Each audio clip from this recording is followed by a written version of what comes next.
ஈரோடு மாவட்டம் கோபிச்செட்டிப்பாளையத்தில் இன்னும் சற்று நேரத்தில் அதிமுகவினுடைய பொதுச் செயலாளர் இபிஎஸ் அவர்கள் ஒரு பிரம்மாண்ட பொதுக்கூட்டத்தை நடத்த இருக்கிறார். அதற்கான ஏற்பாடுகள் முன்னமிருந்தே துவங்கப்பட்டு நடைபெற்று வந்த நிலையில் அதிமுகவினுடைய வலிமையை பறைசாற்றும் வகையில் இந்த பிரம்மாண்ட பொதுக்கூட்டத்திற்கான ஏற்பாடுகள் நடைபெற்று வருவதாக முன்னமே கூறப்பட்டிருந்தது. இந்த நிலையில் சமீபத்தில் அதிமுகவிலிருந்து விலக்கப்பட்ட செங்கோட்டையன் அவர்கள் தாவேகாவில் இணைந்தார். இதனையடுத்து கடந்த வெள்ளிக்கிழமை அவர் கோபிக்கு பயணப்பட்டார்.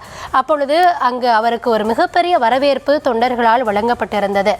இந்த நிலையில் தன்னுடைய பலத்தையும் அதிமுகவினுடைய பலத்தையும் மேற்கு மண்டலம் அதிமுகவின் கோட்டை என்பதை நிரூபிக்கும் விதமாக அங்கு தங்களுக்கு இருக்கும் பலத்தை காண்பிக்க வேண்டிய கட்டாயம் அதிமுகவிற்கு இருக்கிறதா என்ற ஒரு கேள்வி எழுந்திருக்கிறது.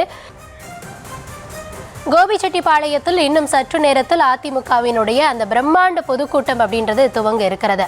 இந்த நிலையில அதை தொட்டு பல கேள்விகள் அரசியல் களத்தில் எழுந்திருக்கிறது.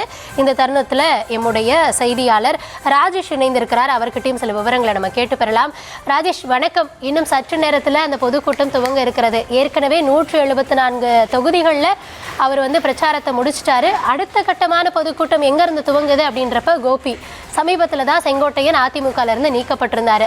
பல அரசியல் நகர்வுகள் மேற்கு மண்டலம் அப்படின்றது அதிமுகவினுடைய கோட்டை. திமுகவுக்கு வேணா தலைமை சென்னையா இருக்கலாம், ஆனா அதிமுகவினுடைய கோட்டை மேற்கு மண்டலத்தில் இருந்துதான் துவங்கும் அப்படின்னு எடப்பாடி அவர்கள் செல்லும் இடமெல்லாம் கொக்கரித்துக் கொண்டிருந்தார். தற்பொழுது மேற்கு மண்டலம் அதிமுகவின் வசம் இருக்கிறதா, இல்ல அதை நிரூபிக்க வேண்டிய கட்டாயம் அவர்களுக்கு இருக்கிறதா? கௌதமி வணக்கம். இன்றைய தினம் தமிழகத்தில் அந்த புயல் நடவடிக்கைகள் ஒருபுறம் இருந்தாலும் கூட அதை தாண்டி அரசியல் புயலாக அதிமுகவினுடைய இந்த பொதுக்கூட்டம் ஒரு முக்கியத்துவம் வாய்ந்த பொதுக்கூட்டமாக 3 கட்சிகளால் எதிர்பார்க்கப்படுகிறது. பெரும்பாலும் அதிமுக நடத்தக்கூடிய பொதுக்கூட்டங்கள், மாநாடுகள், அரசியல் பிரச்சார சுற்றுப்பயணங்கள் எல்லாம் அதிமுகவினரால் உற்று கவனிக்கப்படும். எதிர்கட்சி, அதாவது திமுகவை பொறுத்தவரையிலே தங்களுடைய எதிர்கட்சி என்ன சொல்கிறார்கள் என்பதை கவனிப்பார்கள். மற்ற கட்சிகள் அதை பெரிதாக எடுத்துக்கொள்வதற்கான வாய்ப்பு குறைவு. ஆனால் இன்றைய தினம் நடைபெறக்கூடிய கூட்டத்தை திமுகவை காட்டிலும் தமிழக வெற்றி கழகம் மிக நுட்பமாக உன்னிப்பாக கவனித்துக் கொண்டிருக்கிறார்கள். ஏனென்றால் இன்றைக்கு ஈரோடு மாவட்டம் கோபிச்செட்டிப்பாளையத்தில் இந்த பொதுக்கூட்டம் நடைபெறுகின்றது.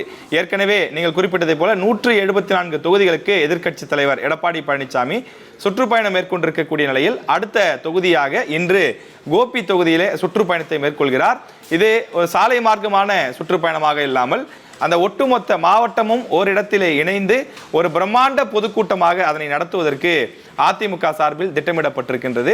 எனவே இந்த பொதுக்கூட்டத்தில் எடப்பாடி பழனிசாமி அவர்கள் என்ன பேச போகிறார், எவ்வளவு கூட்டம் வருகிறது, இந்த மேற்கு மண்டலத்திற்கான ஸ்ட்ராட்டஜியாக இந்த பொதுக்கூட்டம் ஒரு தொடக்க புள்ளியாக அமையும் என்றும் எதிர்பார்க்கப்படுகின்றது.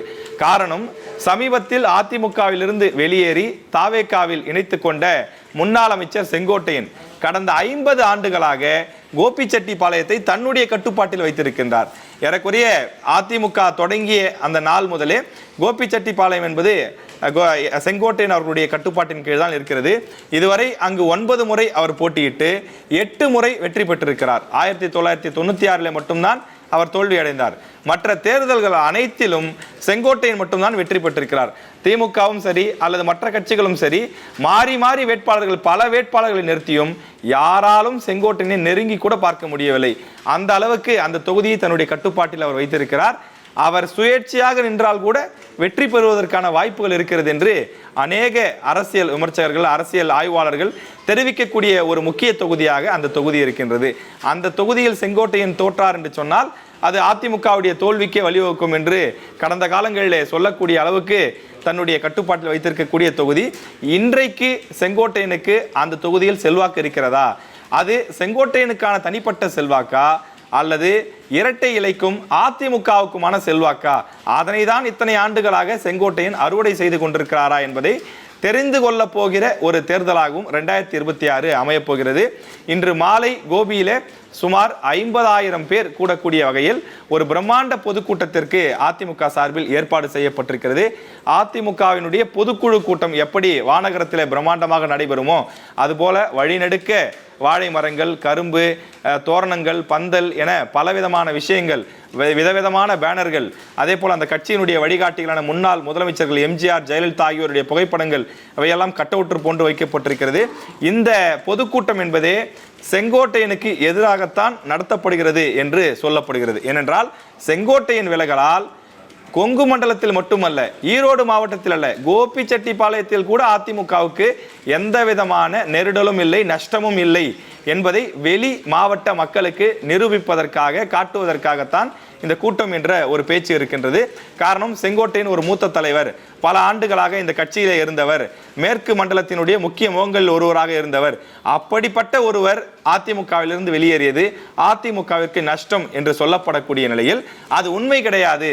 அதிமுகவிற்கு வாக்களிக்கக்கூடியவர்கள் எப்போதும் இரட்டை இலை எங்க இருக்கிறதோ அங்குதான் இருக்கிறார்கள் என்று மக்களுக்கு காண்பிப்பதற்கான ஒரு பொதுக்கூட்டமாக இதனை நடத்துகின்றார் எடப்பாடி பழனிசாமி என்று சொல்லப்படுகின்றது.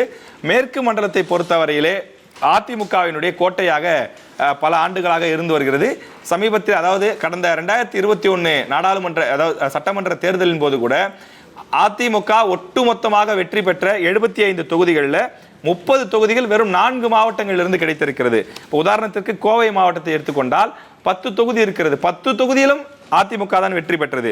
சேலத்தை எடுத்துக்கொண்டால் 10 தொகுதி இருக்கின்றது, அங்கு ஒரு தொகுதியை தவிர்த்து மற்ற இடங்களில் அதிமுக தான் வெற்றி பெற்றது. அதே போல திருப்பூரில் 5 தொகுதி, ஈரோடு மாவட்டத்தில் 5 தொகுதி என்று இந்த 4 மாவட்டங்களில் மட்டும் 30 தொகுதிகளில் அதிமுக வெற்றி பெற்றிருக்கிறது.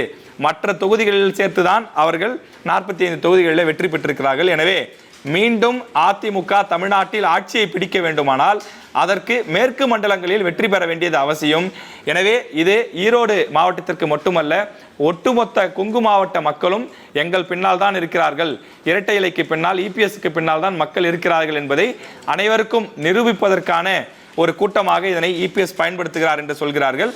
இது வெறும் செங்கோட்டையனுக்கும் இபிஎஸ் அவர்களுக்குமான போட்டி கிடையாது. செங்கோட்டையன் அவர்களை அவர்கள் பொருட்டாக எடுத்துக்கொள்ளவில்லை. ஆனால் ஒட்டுமொத்த கொங்கு மண்டலத்தில் ஒரு சிறு சலசலப்பு ஏற்பட்டிருக்கிறது.